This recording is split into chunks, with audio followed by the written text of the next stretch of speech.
trying to get used to doing constant videos. I'm working on it. Bear with me. Today is March 18th, 11:48 a.m. right now. I was like, Miranda, what can you talk about with your supporters? Like, what can you talk about for your channel? I already know this is about to be funny to me. Like, it's just about to be funny. Let's get right into this video. It all started when I was in 5th grade. The very first time I seen my crush, we were doing a fire drill. When I seen my crush, he was actually having a conversation with one of the girls in my class. He was like talking to her, and when I saw him, I was like, ooh-wee. I'm not gonna go up to him like right now. Like, I'm not gonna go up to him. My confidence just wasn't, that high right at that moment in time. So I just like looked from a distance. Plus, if he's like in her face, like, I'm not just gonna walk up, and I just wasn't doing that.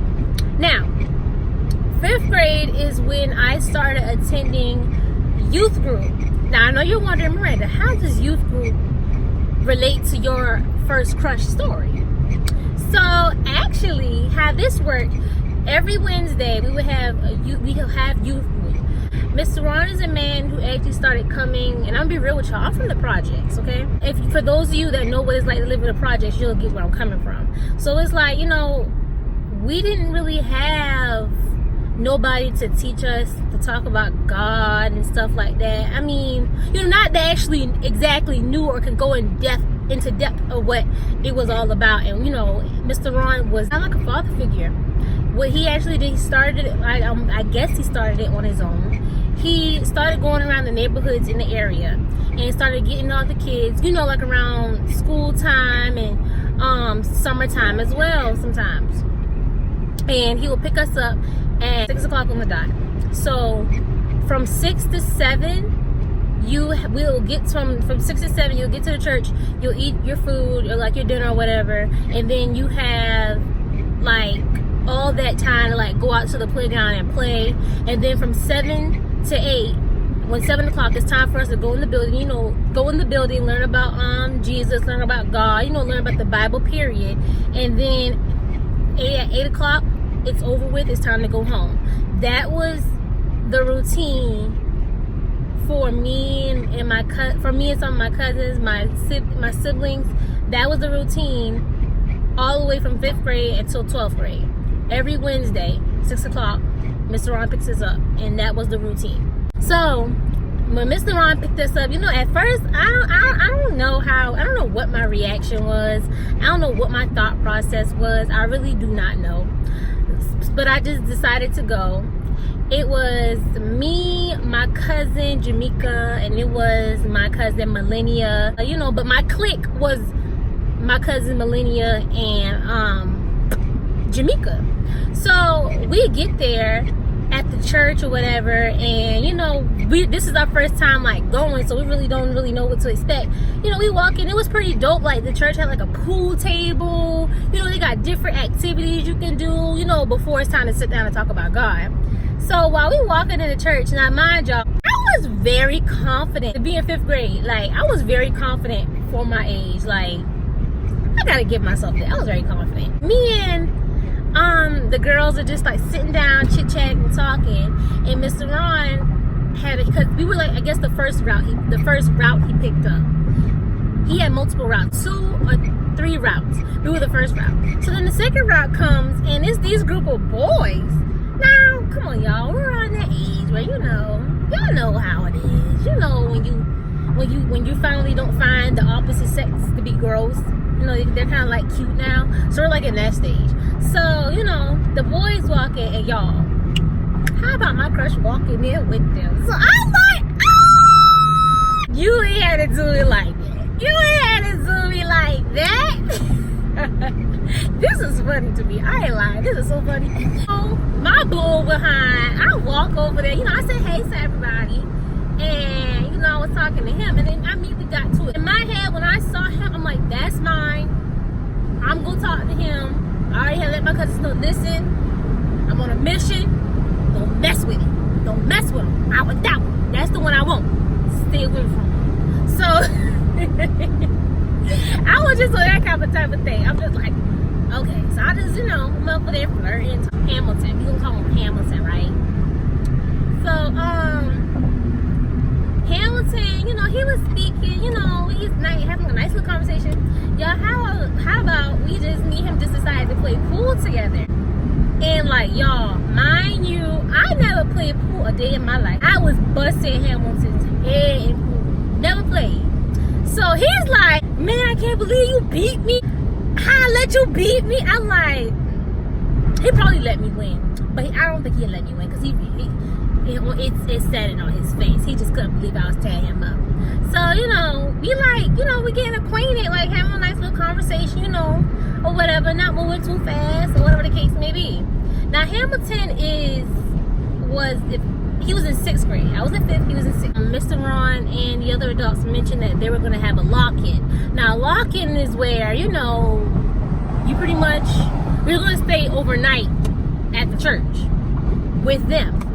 So, y'all know good and well I was excited. I was like, we locked in with them.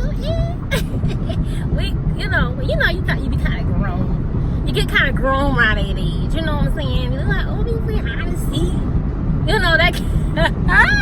Lord forgive me, but you're kids. You don't really know them. So y'all, I didn't even go to the dang lock-in because this is the thing. So I asked my mama. Now, mind y'all, my mama she's at this age, she's strict on me. Like the crap my brothers and sister get away with now, I had no kind of freedom like that nowadays. I told my mama straight up, you have gotten soft. I told her this. You have gotten so soft. Like, you didn't let me do half the things you let them do. But anyway, so when I asked her, I'm like, Mom, can I, stay to the lock? Can I go to the lock-in with Mr. Ron and them? So my mama, she ain't no fool now. She like, I don't know about that, Miranda. I'll see. So I'm on a waiting list pretty much. It's like she's not saying no, but she's not saying yes. So it's like I had to wait till like later on once she make up her mind to give me my answer. So unfortunately, what ended up happening was early that morning, it had to be like a Saturday.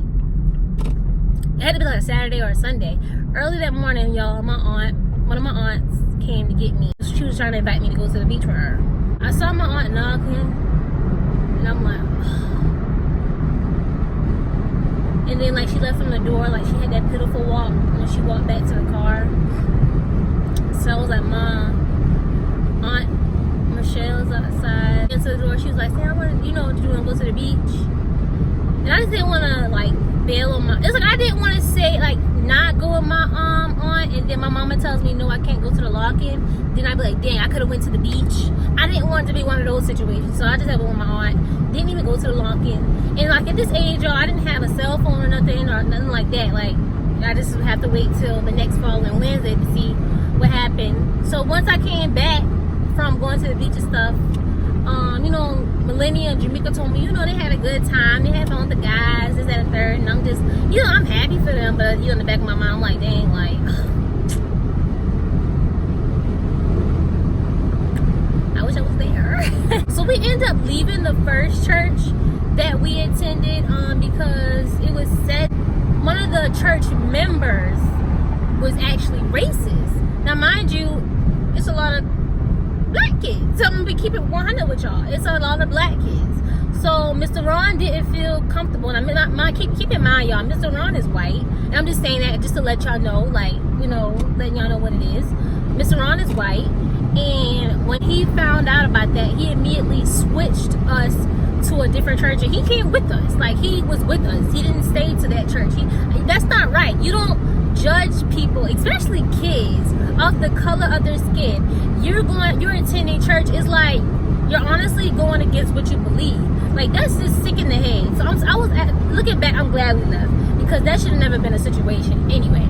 So we end up going to the new church. Crazy. It's like as soon as I got in the car, there goes Hamilton with his fine stuff. I'm like, he's so, y'all don't pay me no attention. I told you I was gonna be laughing. So when he walked up, I noticed his knuckles were like bloody. So I'm like, what happened to your knuckles? He was like, oh, I got in a fight at school today. And I was like, why are you out here fighting? You know, you shouldn't be fighting, and this and the third. And he explained everything to me. Things are pretty much smooth sailing from there. Like, we weren't together or nothing like that, but we were, I guess you can say in a way, we were feeling each other at the same time, developing a friendship, but still like flirting here and there. And then it goes from me being in 7th grade to me being in 8th grade. Now he's in 9th grade. Now 9th grade is when, you know, you start high school and you go through that change, and he definitely went through a change. I guess, you know, it's a lot, you know how it is in high school, it's a lot more girls, you know, and I was still in middle school. So I started to like feel some type of way. So I was in class one day, and it was this boy. You know how you have those boys that act like they don't like you, that like pick with you and bother you because they like you, but they get mad at you because you don't like them back. So they do any and everything to like sabotage you like it, or like possibly getting with somebody else. I had a guy do that to me. I'm gonna name him Mel. I ain't gonna use his real name. I'm gonna say Mel. So I was in art class, and you know, I was like real braggish, you know, I'm just saying, like, you know, talking about Hamilton. I'm like, oh, Hamilton so this, Hamilton so that, you know, all in my, just talking. And Mel jealous behind, he was like, Mel, no, why you worried about Hamilton? Hamilton not worried about you. So y'all, I had let Mel get in my head, and I started thinking about it. I'm like, dang, like he do got a point. Buddy really, you know, got other options out here. Like he's probably really not worried about me. And it's like weird because I never experienced like these feelings before. I'm just like, Hamilton's cousin, who's actually in my class, my name is cousin Marshall. And it was time to go home, so I was like in the stairwell. I was going down as Marshall was going up. Marshall was like, Miranda, what's wrong? What's going on with you? Marshall knew what was going on between me and Hamilton, so he knew I had liked his cousin or whatever the case may be. So I was like, man, tell Marshall I'm done. I don't want to talk to him no more. I don't even want to like. I'm just done with him. I was so in my feelings, y'all. I just was not myself. I just was not in a good mood. So I get to the church. I didn't even eat. I just went straight. I walked past where the food was, went straight to the back door to lead out to the playground, and I was just walking to my cousin's trying to find him on the playground. So I saw Hamilton and his cousin Marshall like standing there on the playground. I just did not want to deal with Hamilton at all. I really didn't have much to really say to him. I mean, it is what it is. Marshall must have told Hamilton what I said in the hallway. So Hamilton was like, Miranda. He's like trying to get my attention and stuff, and I just was like really not feeling it. I didn't want to hear no excuses. I really want to hear nothing. You know, I just don't hear it. He was like, Miranda, this is out here. You don't want to talk to me no more. You don't want to like talk to me no more. I was like, yeah. I said, because all these other girls on you, I'm really not with it. I'm not doing that. Like, knowing that I like you, you know. I was like, what are you talking about? So I just started naming girls, y'all. So he's like, man, this person, that's just my cousin, that's such and such, that's just my friend, you know, feeding me the bull crap that dudes feed girls. And I just was like, yeah, okay, whatever. You know, I just really dismissed the whole thing. Ain't no need for you to explain nothing to me. I know. Trust and believe. I know. Do what you want to do. We were outside, and normally it's a bunch of kids on the playground, but for some reason, y'all, it was just no other kids on the playground. And I just found that to be so weird. Our cliques were all on the playground, and then we all started like branching off into pairs. Me and Hamilton, we're like by this big behind tree, but behind the building. So it's like cold, and Hamilton's like, you cold? I'm like, yeah. So, you know, he's like, you know, putting his little body on me. You know, y'all know how it is. Y'all know how it is. So he got his like body on me, trying to keep me warm. So we just started like getting real close. I'm like, okay. I'm like nervous a little bit, but I'm like, okay, cool, whatever. He probably asked me, have I ever had sex before? And I said no, like, cause I was, you know, I was still a virgin then, you know, I wasn't thinking about no sex. He asked that, and I was like, no, you know, I don't do sex. So he had respect that, and I like that he respect that. He was like, well, can I give you a kiss? Y'all, in that moment, he just asked me that, like, dude, I'm supposed to be mad at you. Like, what did you asking me? Like, what did you, like, but you know, Y'all would do the same thing I did. You would say yes. You know, don't flex. So guess what she did? She said yes. Y'all, imagine kissing your crush. Did a whole lot better than my first kiss. You know what I'm saying? He stumped on my first kiss. He really did. But yeah, we kissed for a long time. It was so funny, y'all. He was like, somebody gonna sleep good tonight. I was like, nigga. That was the story of me kissing my very first crush. I'm gonna stop it right there. It's a whole lot more things that happen. Please like, comment, like let me know, and I will definitely do more story times on this, because it's a lot of things that went down that I would love to share with y'all, but I'm not going to share unless you guys say you want me to. So thank you for tuning into this video, and I will see you guys in my next video.